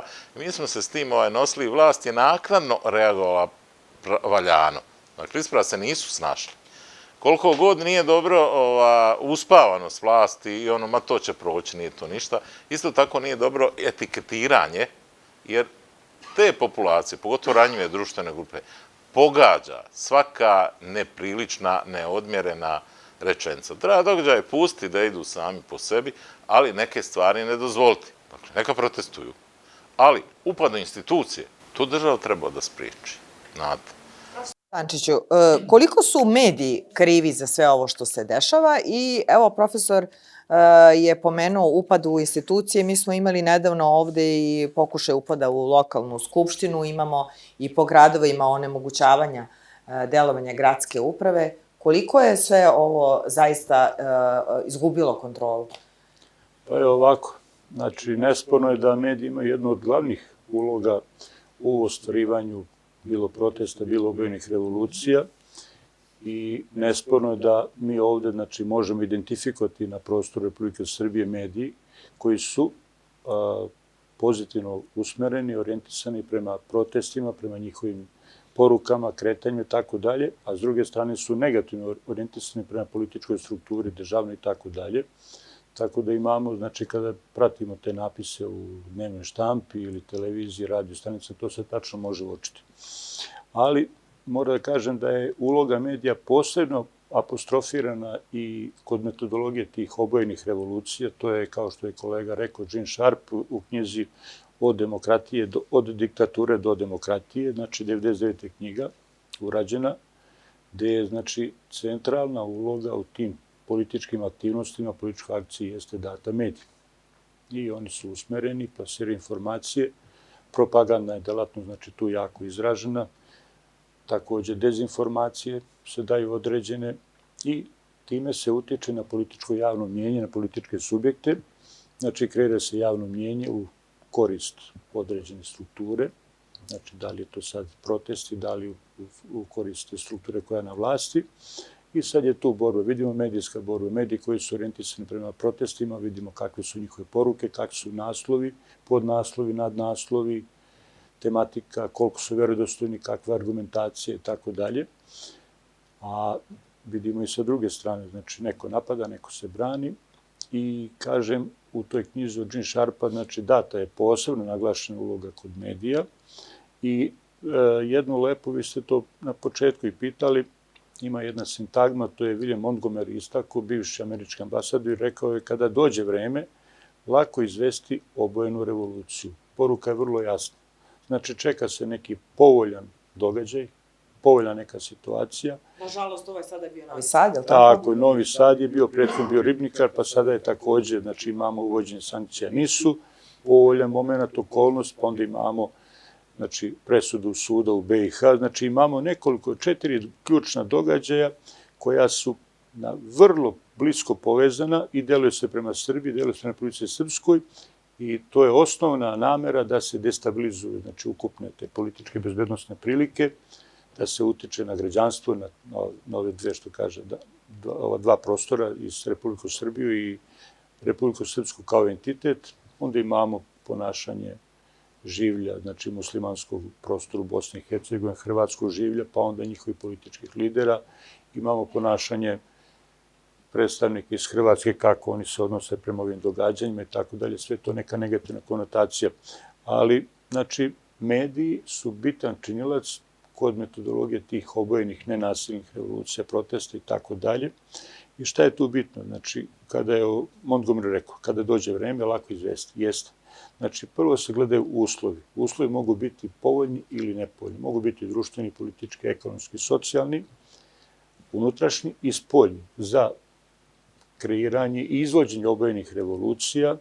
Onda su subjekti. Ko su tu subjekti? Imamo subjekte, znači, obojenih revolucija, subjekte državnog i političkog rukovodstva, date iz njih koja se napada, imamo njihove ciljeve, interese, imamo aktivnosti, imamo metode i imamo kao krajnji rezultat, to su posledice, efekti i rezultati toga što je planirano od strane obojene revolucije, ti nosilaca. Ko su nosioci? Nosioci su, rekli smo, nevladine organizacije, druge organizacije. One imaju svoje akciono jezgro, znači ljude koji su primarni u kreiranju svih tih aktivnosti, imamo pristalice, sledbenike, kao što imamo masu građana i tako dalje, finansiranje s polja i iznutra, imamo podršku, pa su pozvali sad doće neka tužilac iz Rumunije, će doći možda ovde da podrži, pa će neko doći iz Evropskoj, znači imamo i određene podrške iz dela međunarodne zajednice, sve to ide na štetu, znači date političke državne strukture gde se ostvaruju ovakva neka događanja. Tu je Gene Sharp dao u toj knjizi od diktature do demokratije, dao je nekoliko metoda nasilnih protesta. Ja sam nekoliko njih izvukao da se vidi u kom obimu, znači mi njih možemo identifikovati u svim našim protestima tokom ovih događanja od novembra. Pa ću ja i radi građanstva koje nas gleda da se malo upoznaju sa tim metodama po ovom Gene Sharpu. To je faktički udžbenik za sve subjekte koji se bave, koji su usmereni, koji organizuju te obojene revolucije. Pa imamo, na primjer, jedan deo zvanične izjave. Imamo javne govore, toga imamo prisutno. Imamo saopštenja, imamo potpisane izjave za javnost, peticije.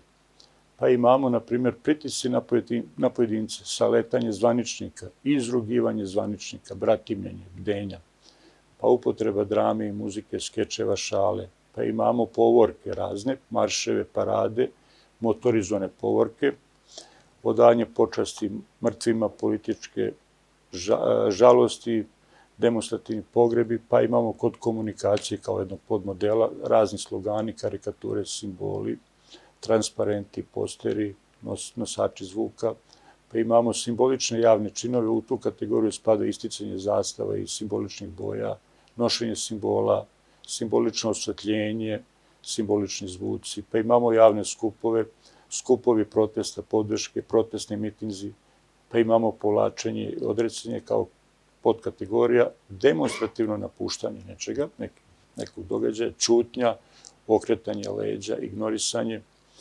Imamo metode ekonomske nesaradnje, potrošački bojkot, protestni štrajkovi, na primjer, poljoprivrednika, strukovni štrajkovi, imamo štrajkove advokata, imamo štrajkove medicinara i tako dalje. Znači, ovo su sve metode koje su opisane u ovom udžbeniku za nenasilne ili da postoji tačno uputstvo po kome se deluje. Ima tačno, znači ja sam samo izvukao nekoliko tih metoda koji se koriste kada se izvode obojene revolucije. Da li su one prisutne i građani i mi možemo prepoznati.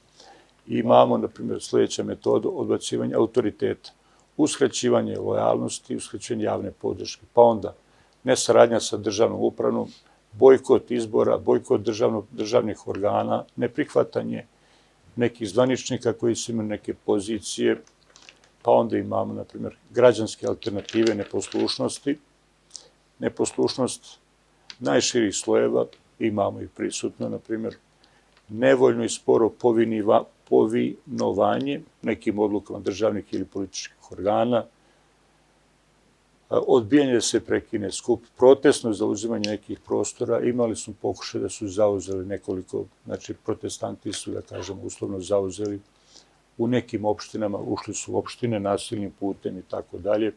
Imamo građansku neposlušnost prema nezakonitim zakonima, to je sve, znači, prisutno u nekoj meri, pa imamo metode nenasilne intervencije, u okviru toga je podkategorija psihološka intervencija,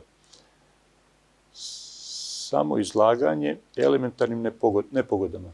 To znači sada imamo neki protestni marš, nema veze da li je kiša, sneg, mi idemo, to se prati medijski, to je ta bitna funkcija medija, proprati se, izazivi su određene emocije, ubeđenja, uverenja i tako dalje.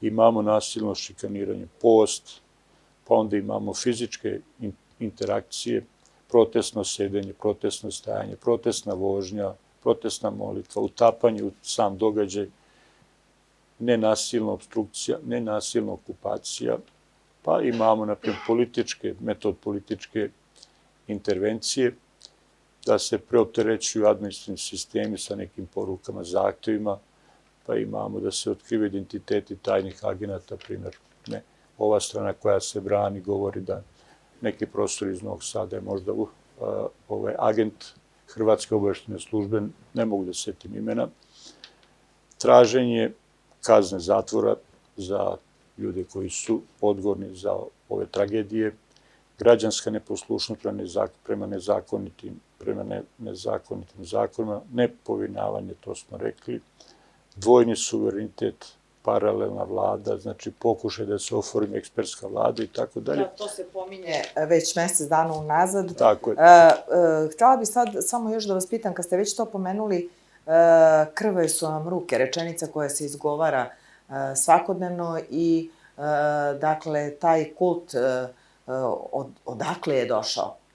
Ajde samo objasnite šta po vama znači pojam krvave ruke. Možete vi reći šta znači pojam, pa ću dati odgovor. Pa dobro, dakle, šta znači? Pa po vama, kako vi ste novinar, šta znači? Znači, vi ste odgovorni za smrt tih 15 ljudi. Ali ja to nisam žela da mi izgovorim zato što mislim da nisam odgovorna. Znači, to bi vam rekao svaki... Normalan čovjek neki je dan tako. pred Belom kućom otpušteni radnici USAID-a pojavili su se sa transparentima na kojima su bile te krvave ruke, odnosno krvavi dlanovi, crveni dlanovi. Zar vam to ne govori odakle dolaze ideje i ko je generator? Generator je ova administracija američka koja odlazi. Tako je, Bajdenova. Ali ako dozvolite, evo, nisam uspio odgovoriti prošli put na drugi deo vašeg pitanja. Kako će se sve odvijati? Pa, isto iskustva naša iz Republike Srpske mogu pomoći. Mi jesmo mali, ali smo se očeličili i u svim ovim udarima koje smo imali. Te 18. godine počelo je već da preovladava mišljenje u strukturama vlasti da ministra Lukača treba smijeniti, odnosno zamoliti da da ostavku, jer su demonstranti najviše njegovu smjenu, njegovu glavu traže.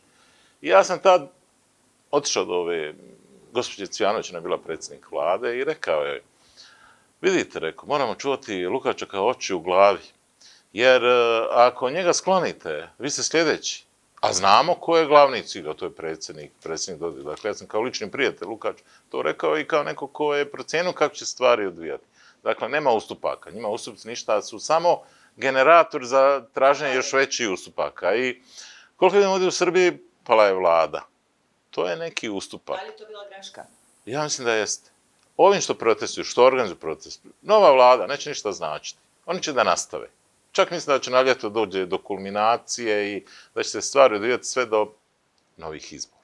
Ko će pobijediti na izborima zavisi, ko će objasniti i pridobiti javno mnjenje. Ali neće ni na izbore. Dakle, vi ste mogli da čujete da oni ne žele ni referendum, ni izbore.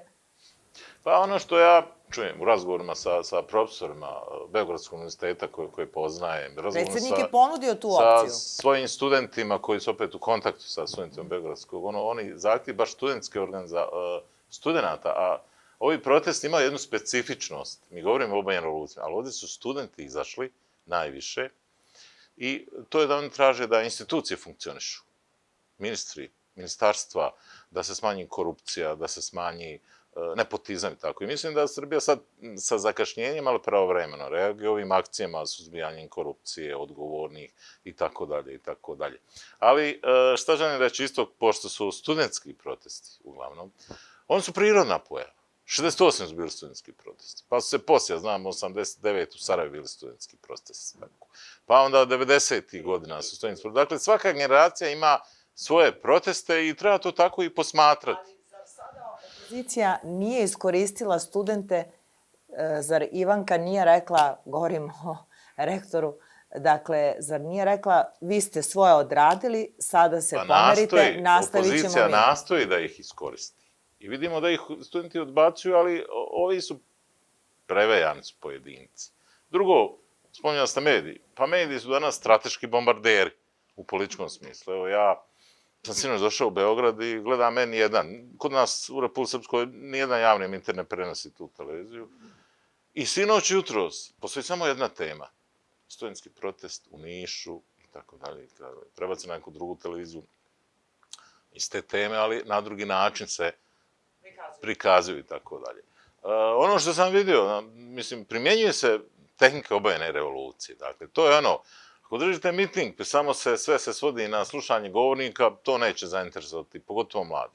Ali ako je to neko okupljanje, pa se igra, pjeva, svira, dijele sendviči i razne performansi izvode, u čem su studenti glume, šampioni u tim raznim performansama, onda će to zadržati mlade. Da, zanimljivo je. Da, neko dođe da nađe momka, neko da nađe djevojku. Rad sa mladima je jako, jako, jako osjetljiv. I vrlo je opasno etiketiranje te populacije. Ali, kažem, po mojoj procjeni, eto, bezbednost, nauka kojom se bavim, jeste okrenuta prema budućnosti, kao što je istorija prema prošlosti. Znači, treba na osnovu informacija kojima raspoložete, nakon analize, proceniti kako će se stvari odvijati. Odvijat će se i bit će protesti sve do novih izbora. Do njih će doći, htjeli, ne htjela ova populacija, ali strani faktori čiji se profil mijenja, će doprinijeti tome. Ono što isto jeste specifično za ove proteste je da su i zvanična Moskva i zvanični Vašington podržali predsjednika Vučića. Rekli, to je obojena revolucija. u jednom negativnom kontekstu, ali opet kad pogledate strukturu ovih što protestuju i koji podržavaju i one partije koje su okrenute prema Rusiji, kao što su mi Glas naroda, a i ovi drugi koji su prozapadni. Znate, onda je tu malo ovako mnogo tih stvari za analizu koja će sigurno da uslijedi. Ali ono što naše iskustvo iz Republike Srpske jeste, čuvajte svoje institucije. Nemojte dozvoliti da institucije dovedete u pitanje. To se onda ruši državu i onda protivnici iz Srbije i Republike Srpske, njih nije malo. Oni onda dođu na svoje, dakle, razgovori, dijalozi i moja lična procena je da će se na kraju novi izbori će biti rješenje za ovu situaciju. Kad će oni biti, to zavisi od nosilaca izvršne vlasti. Dakle, vi tvrdite da će ipak biti izbora. Ja tvrdim da će, ne kažem da će biti sada, Dobro. ali nova vlada ovima što organizuju proteste neće ništa značiti. Neće ništa značiti. I onda cijenim da će se na kraju, kad će to da bude, možda na jesen slično, novi izbori Ali će studenti donijeti nisu rast. ni za nove, ako govorimo o studentima, studenti nisu ni za nove, pa ni opozicija neće nove izbore. Student, evo, kolega Macura je rekao, nisu to svi studenti. Ali, šta treba imati na umu?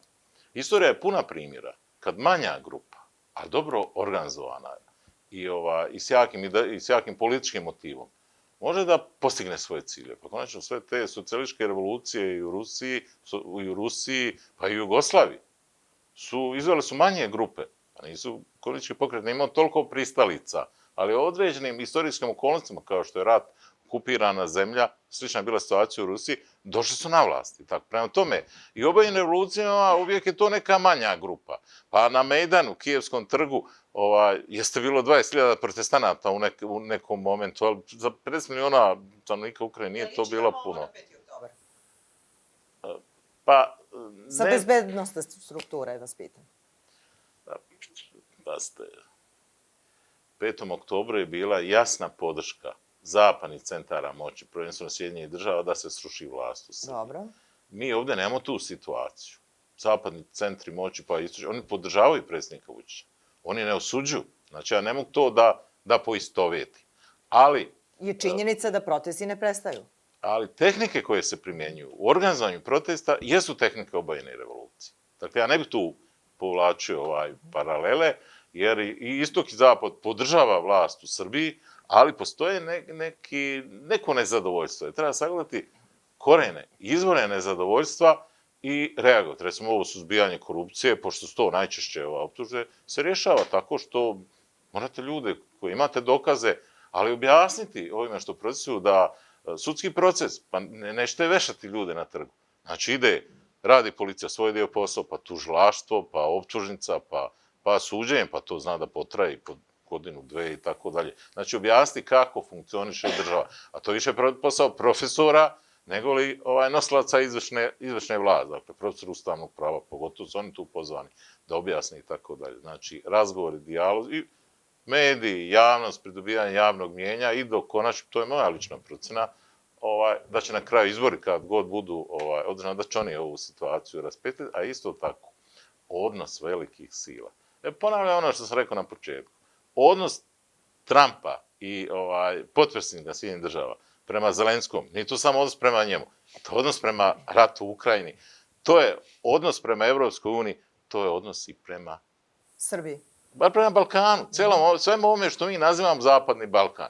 To je nekoliko država koje Evropska unija neće da prihvati, nego onako smatra kao neku tampon zonu, kao neku sivu zonu i te države treba kolektivno da sarađuju, da se međusobno uvežu i kolektivno sarađuju sa Evropskom unijom. Mislim, to da ćemo ući u Evropsku uniju, Bosna i Hercegovina i Srbija, od toga nema ni govora, to je samo jedna šarena laža, da bi nam niz političkih uslova bilo postavljeno.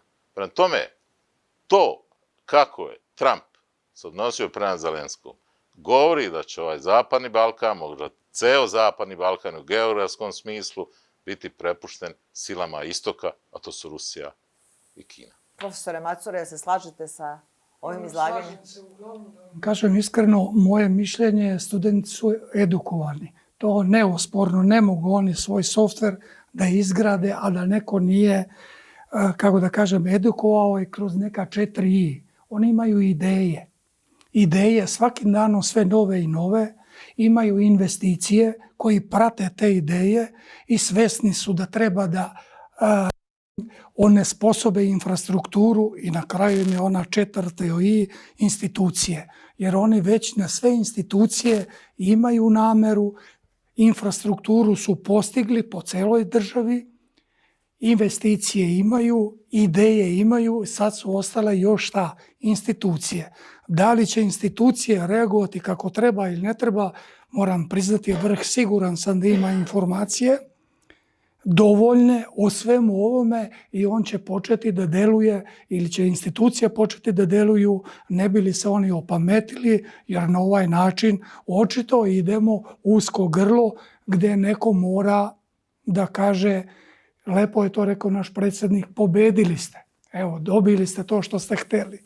Naravno, ne otkrivaju oni šta su njihovi ciljevi, jer su edukatori naučili kako treba da ide. A nema ni vođe, konkretno po imenu i prezimenu. Savršeno. Znači, ništa samo od sebe, sve projektovano. I sad taj happy end treba da sačekamo i da vidimo i on će se desiti u kom vremenu, o tom potom to ćemo vidjeti, a to moram priznati ovisi od nas. Nažalost, sve ima svoju cenu, pa i ovaj period ima taj ekonomski deo koji će sve... Nesagledive posljedice. Kao profesor na ekonomskom fakultetu, u ovom trenutku mi već ulazimo u mesec mart, a država bukvalno stoji, je li tako? Tako je. Sve stoji.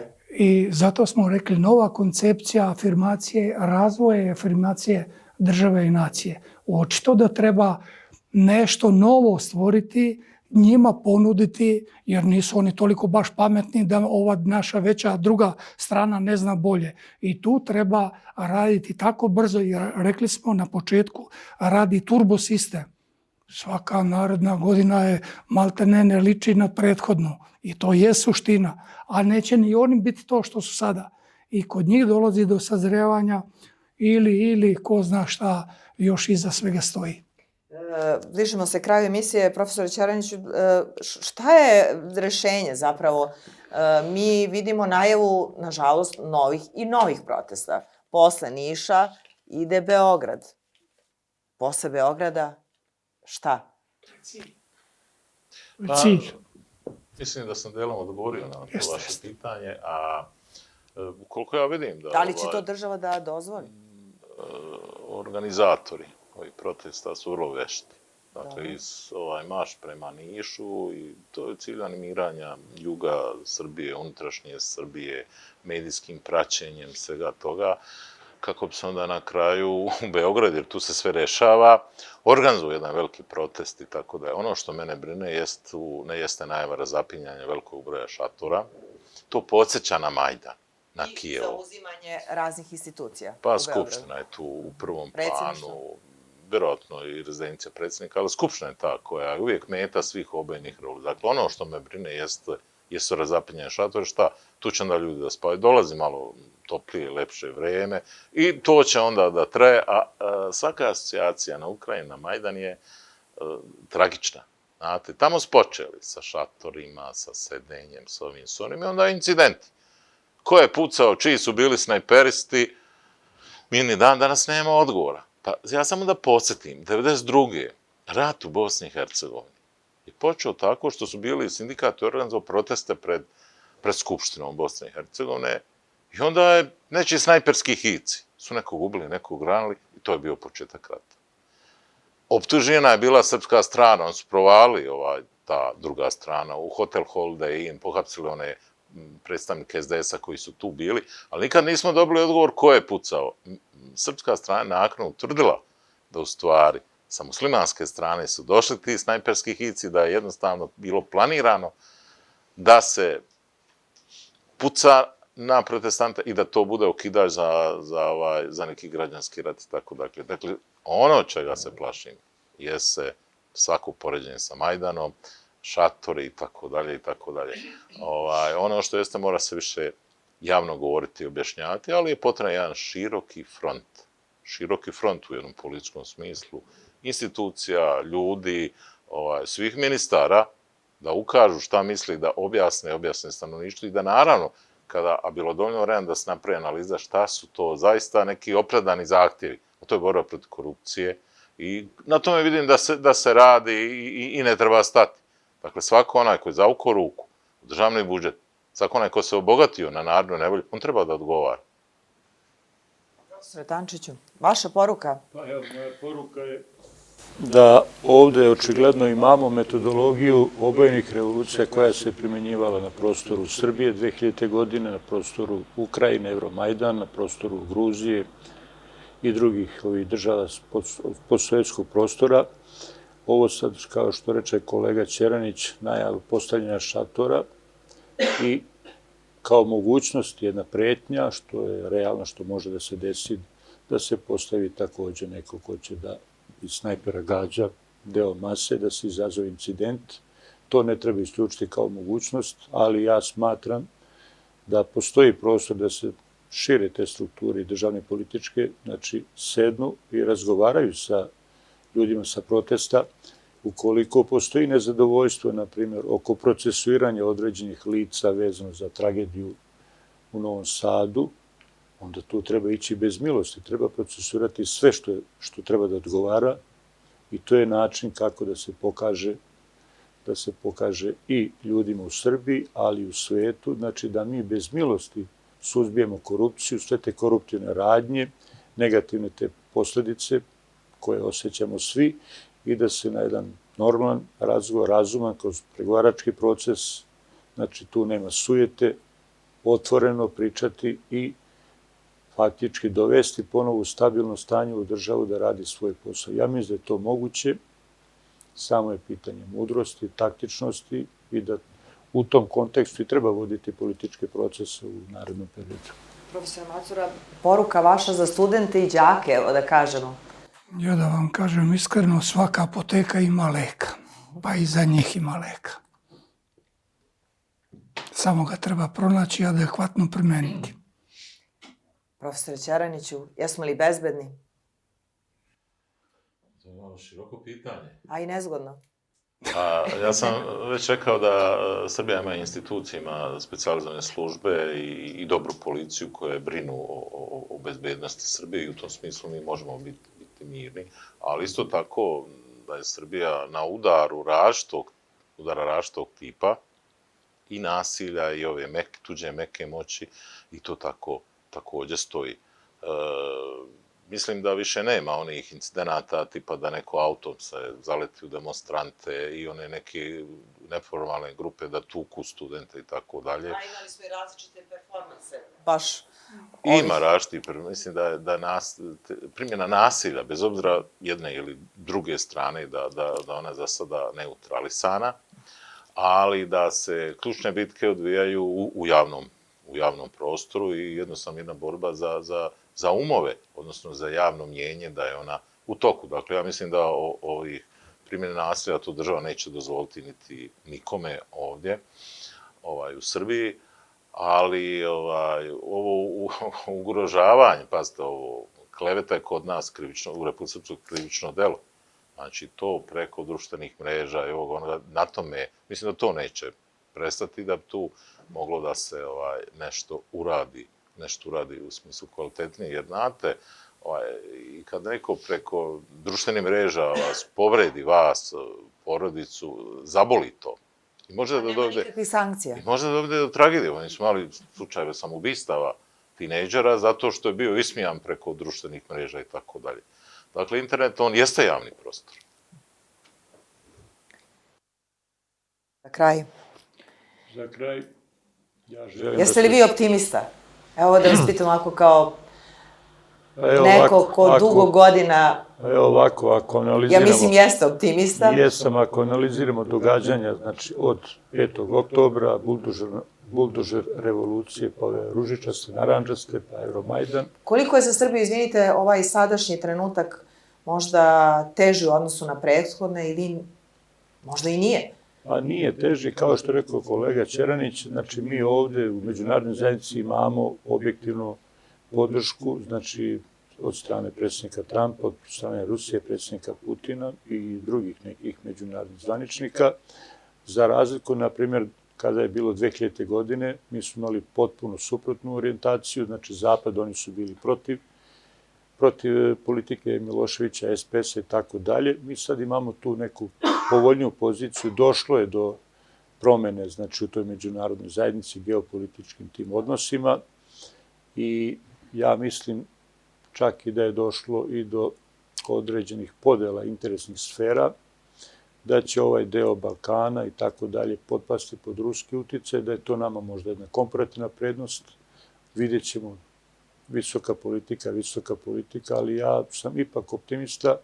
Mislim da će imati prostora za jedno mudro delovanje političko u Srbiji od strane i ovih nosilaca funkcija i od strane učesnika građanskih protesta, da jednostavno treba stabilizovati zemlju, naći mehanizme, znači ako je nešto teško da se uradi, ako treba seći, ali ako treba napraviti mir, stabilnost, mislim da je to moguće.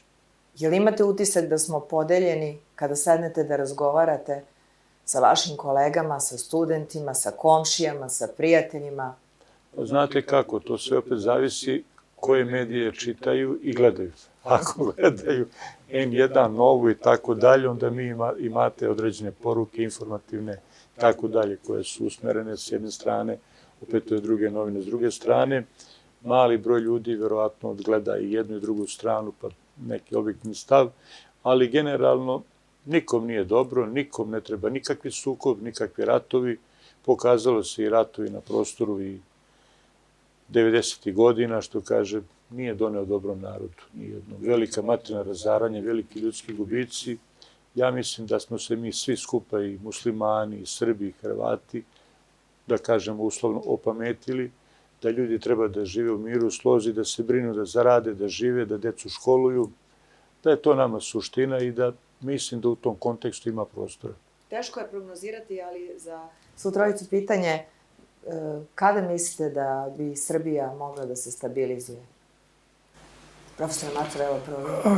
Teško pitanje, moram priznati. Očekivati je i brzo i sporo. Mnogi faktori ovise o globalnim procesa, jer ovo je, rekli smo, budućnost za sljedećih 100 godina. Nisu slučajno ovo napravili, nije slučajno, sve je projektovano. Koliko ćemo mi imati snage i šanse da proradi pravna država, da budemo potpuno jasni, to je vreme će pokazati. Ako ne proradi pravna država, bojim se da idemo to ono što su nam namenili. Ne do Bog. Profesor Ćeraniću. Na jesen, pre početka nove akademske godine i verovatno će se tada znati datum novih izbora. A što mislite šta će biti sa ovom akademskom godinom? Kao majka studenta, pitam vas. Vaše prognoze su? Pa to je u nadležnosti nadležnog ministarstva prosvete, vlade, izvršne vlasti. I zaista ne vidim rešenja, ali mislim da je sve dovedeno u pitanje. Ako se ovo produže, ja cenim da će da se nastavi. Nemam rešenje, ali je dovedeno u pitanje i školska i akademska godina. Profesore Tančiću, vaše procene? Ja mislim da za pola godine se mora iskristalisati ili. Je li to dug period?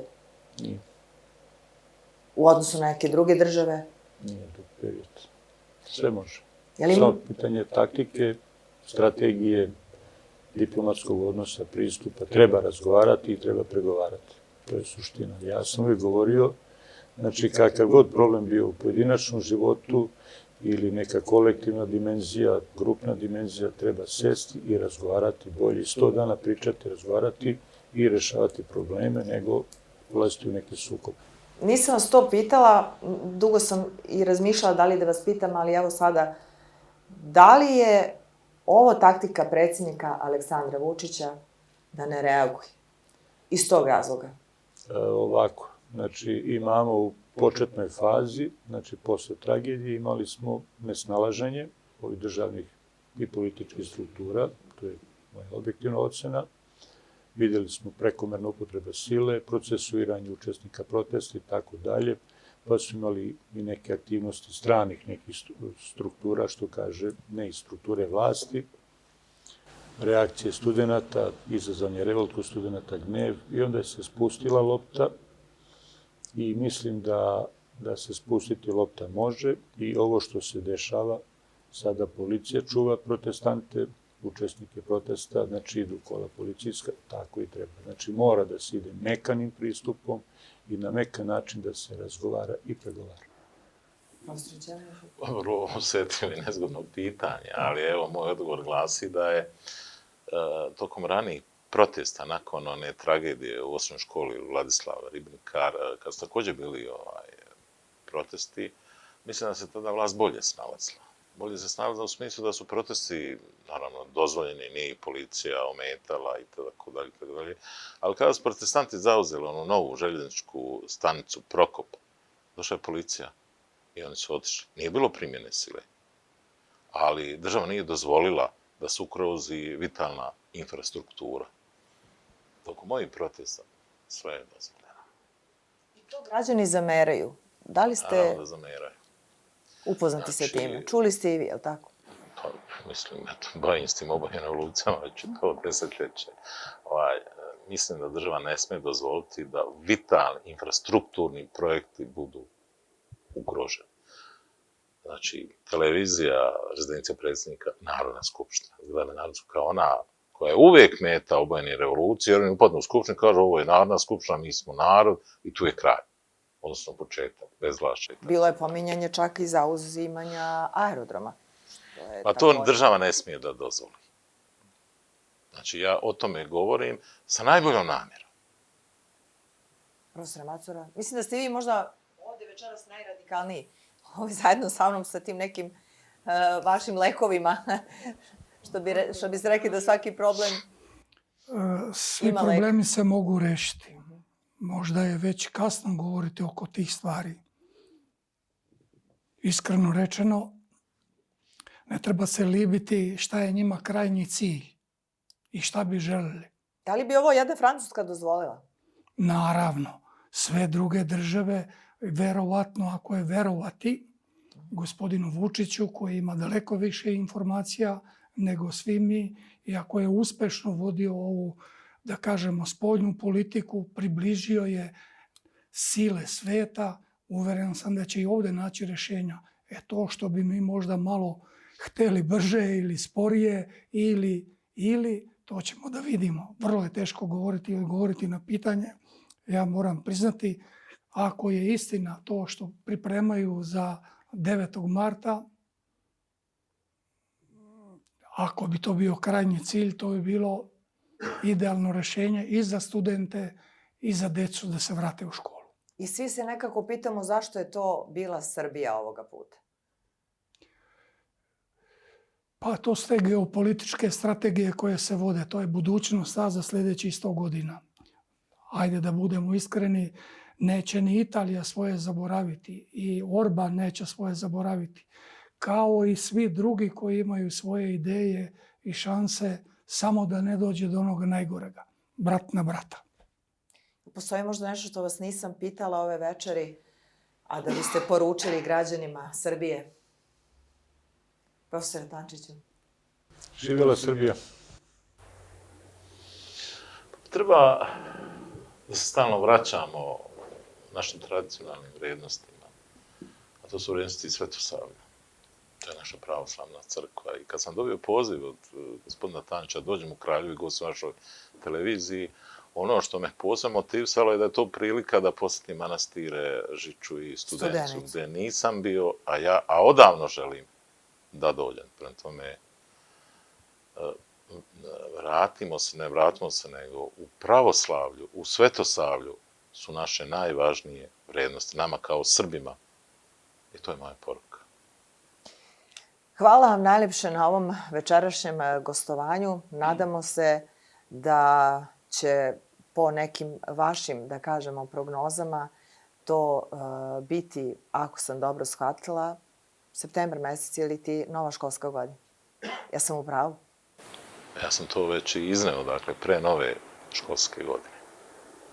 Hvala vam još jednom, hvala na izdvojenom vremenu, posebno vama što ste došli iz Banja Luke. Želim vam prijatan boravak u Kraljevu. Naravno, želim vam puno uspeha u daljem radu, da se i vi vratite svojim svakodnevnim aktivnostima, svojim studentima, učenicima. Vama, poštovani gledalci, naravno želim prijatnu i laku noć uz program Radio Televizije Kraljevo. Bila je ovo specijalna emisija posvećena obojenoj revoluciji. Nadam se da smo vam bar malo približili sve ono što se trenutno dešava u Srbiji, ali i u gradu Kraljevu. Zašto kažem u gradu Kraljevu? Pa videli ste proteklih dana, a naravno bit će toga još i narednih dana. Do neke sledeće specijalne emisije. Hvala vam na pažnji i ukazanom poverenju. Prijatno večer.